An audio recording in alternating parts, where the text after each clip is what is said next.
Footballing community, you should know what to do by now. Like, share and subscribe. Welcome back to AlbertJTV.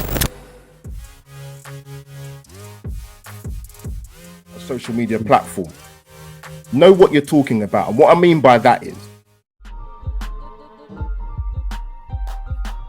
goals. ESR and Saka have done well. They've done okay. They've done well.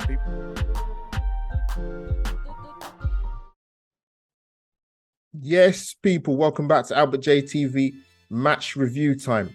Arsenal 2, Fulham 1. 4 wins out of 4. 12 points out of 12. Come on, you mighty Gunners.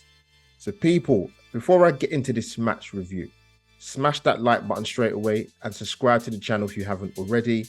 For anybody that's recently subscribed, your support is very much appreciated. So, people, let's get into it. Team lineup. 2 changes. Zinchenko injury, Thomas Partey injury. So in comes Kieran Tierney and in comes Mohamed El Neni.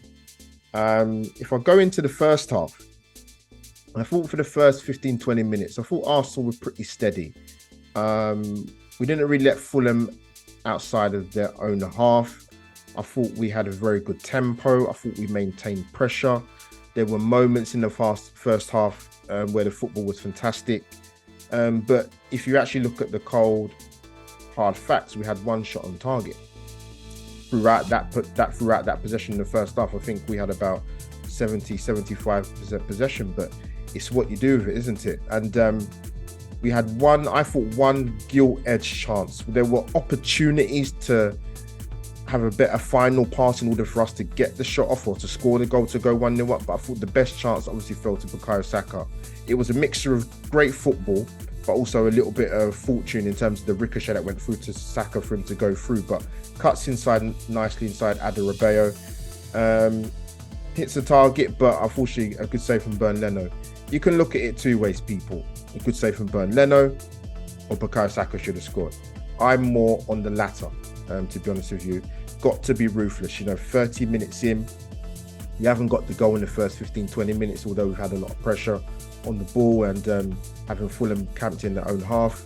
1 shot on target and a big chance to go 1-0 up before half-time, but we don't take it. From a Fulham point of view, they would have been delighted at half-time to go in at 0-0, considering the amount of possession Arsenal had. I thought there was some brilliant, intricate and great play between Bukayo Saka and Martin Ødegaard. Sometimes Jesus played in the pocket as well, and the combination play between those 3 was very, very good to see. But we didn't get the goal to go 1-0 up. That was the issue. But what I wanted to see was Arsenal go into the second half with the same tempo and pressure they put in the first half, and they did. Again, getting opportunities, getting into the final third, just the last pass not being very good or not being crisp enough, or the final cutting edge. And lo and behold, when the game is 0-0, despite having loads of possession of the ball, you are susceptible to conceding a goal. And unfortunately, again, for Arsenal in this early part of the season, we've conceded a goal through a mistake. And it was a monumental mistake. I don't even think it's so much you can label it out as Arsenal playing out from the back. I just think you can't take liberties in certain areas of the pitch. And unfortunately, Gabriel took way too long on the ball, gets physically robbed by Mitrovic, and we go 1-0 down. But I think the key thing was for Arsenal is that there was plenty of time still left in the game. As you saw the Man City result earlier, beating Crystal Palace 4-2, being 2-0 down. Plenty of time in the game. We didn't panic. And we get the goal back through Martin Ødegaard, who I thought was brilliant today. He was everywhere to be seen. He was the instigator. Great feet, great give and goes, great combination play, like I mentioned with Bukayo Saka. Getting Arsenal on the front foot. I thought he was brilliant today. And he gets the goal. A slight defection, but you know what? He got another goal. That's 3 goals in 2 games for Martin Ødegaard now. That's what we want to see him get in on the end of things and contributing more in terms of goal-wise as well. And, we've maintained the pressure, made some substitutions. Eddie comes on with half an hour to go. And lo and behold, going into the latter stages of the match, we get the goal from another set piece. And who comes up and gets the goal, people?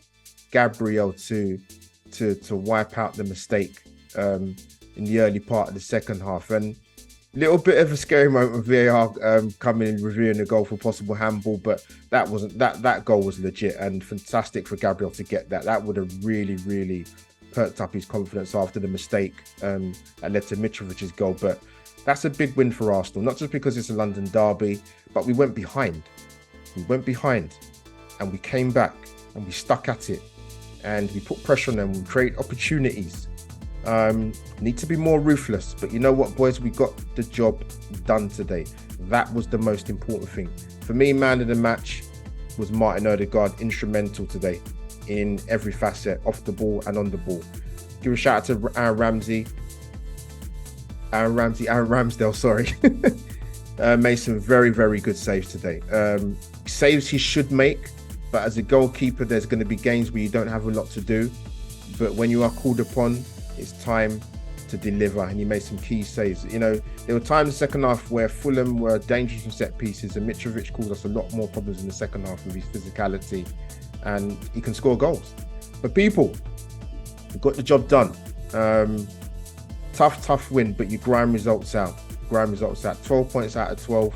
We march on to Villa on Wednesday night, which I will be at that game. Wasn't the game today, unfortunately. But people, drop your comments down below who your man of the match was. Also, drop your comments in terms of what you generally thought about the game and what Arsenal did well and what we need to improve on going into the midweek game against Aston Villa. So like I said, people, drop a like, subscribe to the channel, and that is AlbertJTV over and out for the match review. Come on, you Gunners. 3 points in the bag. See you later, people.